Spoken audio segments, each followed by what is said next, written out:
Hello everybody, welcome to Mrs. Baker's Chemistry Corner. Today is question 14 from the Module 10 Metals Monster paper. So aluminium is extracted from its ore by electrolysis. Name the ore of aluminium, which consists mainly of aluminium oxide. That is, of course, bauxite. So state what is meant by the term electrolysis. Well, it's taken from the words electro and lysis, the Greek words. Lysis means to break down, and electro means electricity. So it is, of course, the breakdown of an ionic compound in its molten or dissolved state using electricity. So you kind of need the 3 bits for your key definition. You must have breakdown, you must have ionic compound, you must have that it's molten or dissolved, and you must have using electricity. Those are the must parts of that definition. Electrolysis is carried out on aluminium oxide dissolved in molten cryolite. And here it's got a picture of the electrolysis cell. Give 2 reasons why the electrolysis is carried out on the aluminium oxide dissolved in molten cryolite instead of electrolyzing molten aluminium oxide only. Well, aluminium oxide has a really high melting point. So if we dissolve it in the aluminium oxide, we actually lower the operating costs due to lower temperatures. And also the cryolite increases the conductivity of the aluminium oxide. So don't forget, aluminium oxide couldn't conduct electricity unless it was molten or dissolved. So in this case, it's dissolved, so the conductivity is improved. So write the ionic half equation for the reaction occurring at the negative electrode. So the negative electrode, remember, don't panic. So positive anode, negative is cathode. So we know this is the cathode. So it's going to attract the cations. Remember, they go together. So the cation in this case would be the aluminium. So it would be Al3+, making aluminium metal. And then because we've gone from 3 plus to 0, then we must have decreased in oxidation state. If we've decreased in oxidation state, a decrease is reduction, and reduction is gain, which must mean that we need 3E minus on this side of the equation to balance everything out. Now, because it's only asked us for the negative electrode, we don't need to worry about rounding it up to 12 electrons because we've not got the full ionic half equation here, so we can get away with just writing the half equation without balancing any electrons with the oxygen whatsoever. The positive electrodes are made of carbon. Explain why the positive carbon electrodes are replaced regularly. And it's 2 marks, so it's 2 bullet points. Well, of course, at the anode, we make carbon dioxide.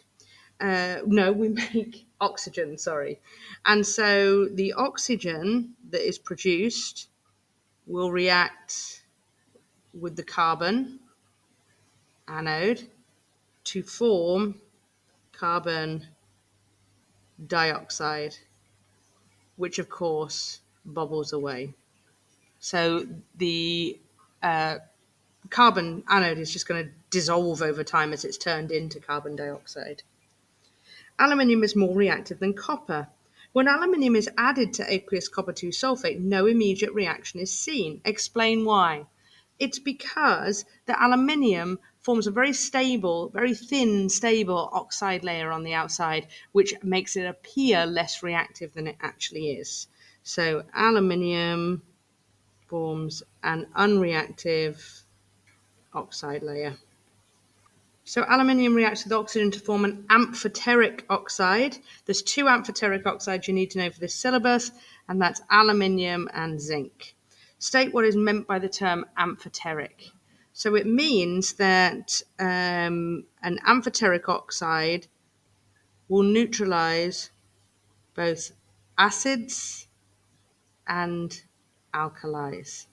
it itself will react as an alkali if you offer it an acid, and it will react as an acid if you offer it an alkali. The reaction between aluminium oxide and aqueous sodium hydroxide forms a salt. So we're going to highlight these ones because we want to be able to come back to them. Aqueous sodium hydroxide forms a salt containing the negative ion AlO2-. The only other product is water. We know that because an acid plus a base makes a salt and water. Write a chemical equation for the reaction between aluminium oxide and the aqueous sodium hydroxide. So we know that we've got aluminium oxide, Al2O3, and that we're reacting it with sodium hydroxide, which is NaOH. How do we know that those two are? Well, aluminium is a 3+, and oxygen is a 2-. The lowest common multiple of both 2 and 3 must be +6 and -6. So we've got 3+ and 3+ makes +6, and 2- times 3 makes -6. So thus we've got 3 oxides and we've got 2 aluminiums. And the same here, sodium is a +1 and the hydroxide is a -1, so it's just a straightforward 1-to-1 ratio. Now, it's already been kind enough to give us the negative ion, which is AlO2 with a -1 charge overall. That means that the sodium is going to bond with that AlO2 in a 1-to-1 ratio because we've got a -1 and we've got a +1. So that's our formula for our salt, and then we've just got our water at the end. So now we just need to balance it. So let's have a look at what we need to balance. We've only got 1 aluminium here, but we've got 2 aluminiums on the left. So we definitely need to make this salt a 2 of these salts. But what that does is it gives us 2 sodiums. Then it balances our aluminiums, but it knocks our sodiums out of whack. So we need to put a 2 here as well. Well, now let's see, have we got the right amount of hydrogens? Yes, we've got the right amount of hydrogens because we've got 2 here and we've got 2 here. Have we got the oxygens, the last thing to balance? So we've got 2 over here and only 1. No, we've got 4 over here and we've got 1 over here, so that's 5. We've got 3 over here and we've got 2 over here, which is 5. So great. Everything is balanced and looking great. So the last one is gallium is in the same group as aluminium and forms similar compounds. Predict the formula of gallium 3 chloride and gallium 3 sulfate. So for this, we need to know that chloride is in group 7, therefore it's a -1.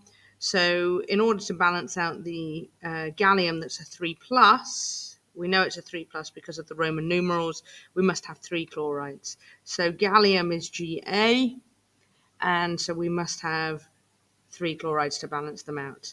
We know, because we know our compound ions, I know you've learned your compound ions, that sulfate is -2. And again, we've got the gallium as a 3+. So we need to find the lowest common multiple of both 3 and 2, which we know is 6. So therefore, we must have 2 lots of 3+ and 3 lots of 2- added together. That balances out. So our formula will be gallium. And then because it's a compound ion, we must put the compound ion in the brackets, and then we can times the whole lot by 3. If we put gallium sulfate times 3, that would translate to 1 gallium, 1 sulfur, and 43 oxygens, which is no good. So we definitely don't want to fall into that mistake. So we have 1 gallium and we have 3 sulfate ions.